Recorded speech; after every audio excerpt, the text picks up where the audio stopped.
Hey friends, welcome back to my channel. If you're new here, welcome. My name is Shadavia and this is OSG Budgets, where I talk about all things money, budgeting, and savings related. So if any of that is content you're into, do me a favor and give today's video a thumbs up, subscribe to the channel, and don't forget that notification bell so you don't miss the next time I post. By the title of today's video, you can see I am sharing how to budget and save your money in 2023. So if you're a beginner who has never created a budget, or maybe you have and you just want to know how to adjust your budget so that you can incorporate some savings goals, then this video is going to be for you.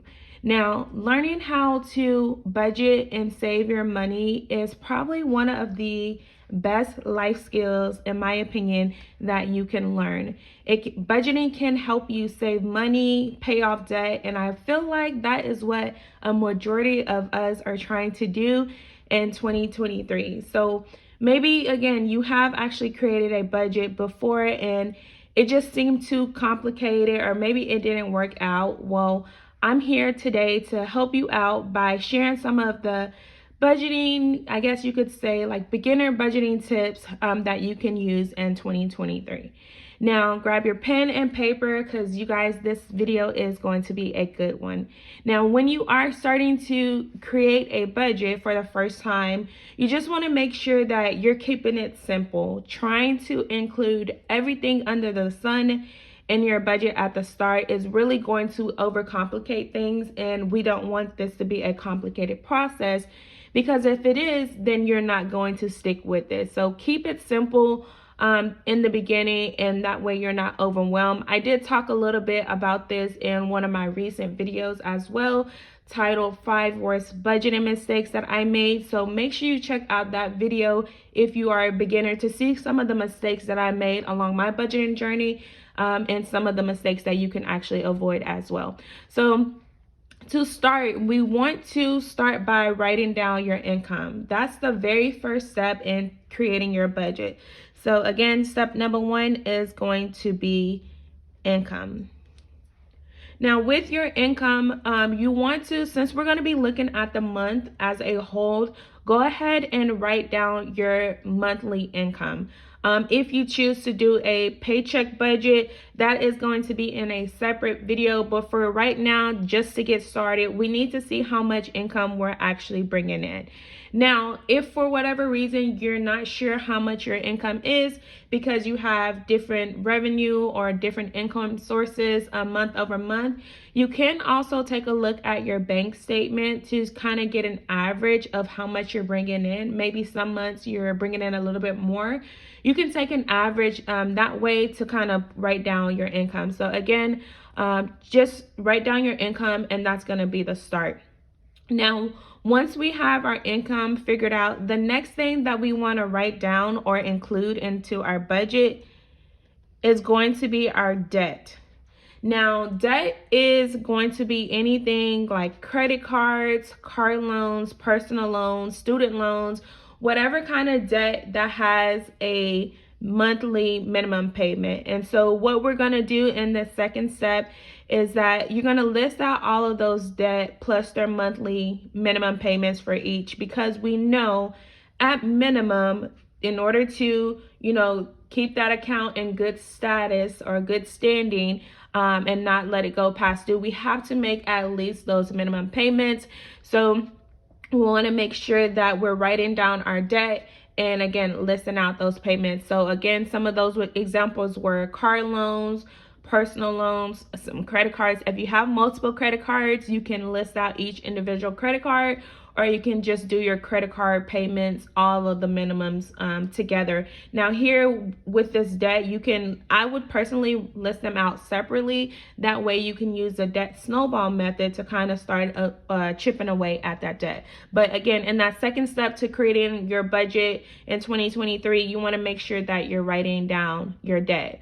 So once that debt is taken care of, then the next thing that we're going to focus on is going to be our expenses. So let me go ahead and write that down. Awesome. Alrighty, so with our expenses, this is going to be both fixed expenses and variable expenses. So when you're making your budget, you want to split them up so you know which bills are going to be consistent and which expenses will vary. So some fixed expenses, again, are things that just are going to stay the same, and that could be like your rent or your mortgage payments. If you have a consistent utility bill, like a gas bill that's like $90 a month, those are fixed expenses. They don't change. The amount that you pay month over month is not going to change. Now, you also have your variable expenses, and again, these are expenses that vary. So that could be your food, that could be how much you're spending on gas, to commute. So those things can actually vary. And I say that because a lot of times when we're creating our budget, our variable expenses is kind of where we have more control over how much money or how much we're able to save, because that amount can actually fluctuate, or we're the ones determining how much is going towards, that category. So again, in the third step, once you have your income, you've written down your debt, now you have your fixed expenses and also your variable expenses. So again, rent, gas, utilities, food, etc. So once you are, if you're not sure again about these amounts, or if it's your first time like making a budget, you can kind of guesstimate here, but you really want to look at your bank statements to kind of get a better idea of your spending habits. This is also going to be a lot revealing to you, because then you can see like how often you're actually swiping your credit card or your debit cards, and how much you're spending on different categories. And maybe that's somewhere that you actually want to cut back. So looking at those bank statements is really going to help out with that. So then again, we have our income, our debt, and expenses. Now we can kind of do a little bit more with our budget. And so the next thing that we're going to incorporate in our budget is going to be fun. Now, some people may disagree with me on this, and that's completely okay. But one thing that I believe in is when you're on a budget, that does not mean you're not allowed to have fun. People say, "Oh, you have debt. Why are you having fun?" It's in moderation. So you have to learn how to find that balance, what works for you. Now, if you're a person who don't want to incorporate fun, again, this is optional. Fun is a category that is nice to have, but it's not a necessity. If you're focused on paying off debt and you want to really, really go at it and just make sure you're throwing as much as you can towards that, you're probably not going to have a fun category. Like I said, myself personally, I like to incorporate that balance so that I know that I'm taking care of business, but also I'm being realistic with myself. Being too restrictive is another budgeting mistake that I made, that I talked about in that other video as well. So learning how to include fun in moderation into your budget is really going to keep it realistic, and then allow you to feel like you have a little more control as well. So some of your fun categories could be things like going out to eat. It could also be self-care, family fun, whatever it is that, again, is not a necessity, but it's something that's actually going to be nice for you to have. So as you fill in these totals, all you want to do really is just to make sure that all of this, steps 2, 3, and 4, is going to be less than your income. So if your income is less than your expenses, that's in 2, 3, and 4, then that means that you're overspending, and you probably need to go back to the drawing board, cut some things out, or even generate some more income. But once you have that figured out, 1, 2, 3, and 4, next thing that we can actually focus on is saving some money, you guys. So I'm just gonna put savings here. And this could be anything that you're saving for. This could be future savings, like a new house, car, vacation, retirement.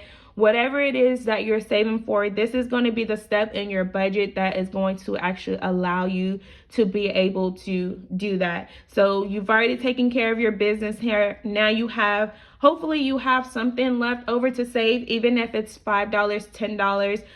Those small amounts add up, you guys. And over time, and I preach about this on my channel a lot, over time, these expenses are going to minimize, and you're going to see how much money that you're able to free up. That debt is going to get smaller because you're going to really attack it. So don't be discouraged if you're only able to save $5 or $10 at a time. It's better than saving $0. And even if it's $1 or it is $0, find a way or find some room in your budget to put money aside for your future self. And that's really gonna help you out because you'll have time on your hand to be able to build up that savings. Now, I did want to include a bonus tip as well. So once you've, again, taken care of your business, now you have some room to save some money. You also want to make sure that you have a buffer. Now, I talk about the buffer in my budget with me. So a buffer is essentially just some money that you're leaving in your checking account to help protect you if you do overspend in a category, or maybe you have some expenses that you just completely forget about. It happens. I still do it as someone who has been budgeting for a while. So just make sure that you have something left in your account as a buffer. If $50 is all you can afford to leave in that account, then again, leave the $50. My recommendation would be anywhere from about $100 to $300 if you can. And it's something that you don't have to put in, right away, but it's something that you can include into your budget over time. Like me, I think I just put in, what I can and then allow it to build up. And then once it goes under a certain amount, I just restart the cycle again. But if you can only do $25, you guys do not feel guilty about that. That is better than having your account been overdrawn because you had nothing in there. So again, that bonus tip, just make sure that you're creating some type of buffer. Now, ideally, you do want this to all end up at a zero, so every dollar has a job and that you can actually stay on budget. If it's not zero, then you're probably gonna start, swiping your card and spending recklessly. In some cases, that may be okay. You may be comfortable with that, but the whole point of creating a zero budget is because you just want to make sure that you're budgeting with a purpose, budget with intention, and not just out here just blowing your budget. So if, again, any of these totals outweigh your income, you have to cut back somewhere, or you have to learn how to bring in some more income. So that's pretty much just the basics, like bare basics for beginners on how to budget and save your money in 2023. Let me know in the comments if you guys made it this far. What level of budgeter are you? Are you a beginner, someone who has never budgeted before, or just starting out? Maybe you're intermediate, kind of what I consider myself. Like you've been budgeting for a while, but you're still trying to figure it out. Or if you're, experienced, like you've been budgeting for a long time and you already got it figured out and you've done all this and you can just do it without any effort. So let me know if you guys made it this far. If you enjoyed today's video, as always, give it a thumbs up, subscribe to the channel, and don't forget the notification bell, you guys. Thank you so much for tuning in, and I'll see you guys in my next upload. Bye.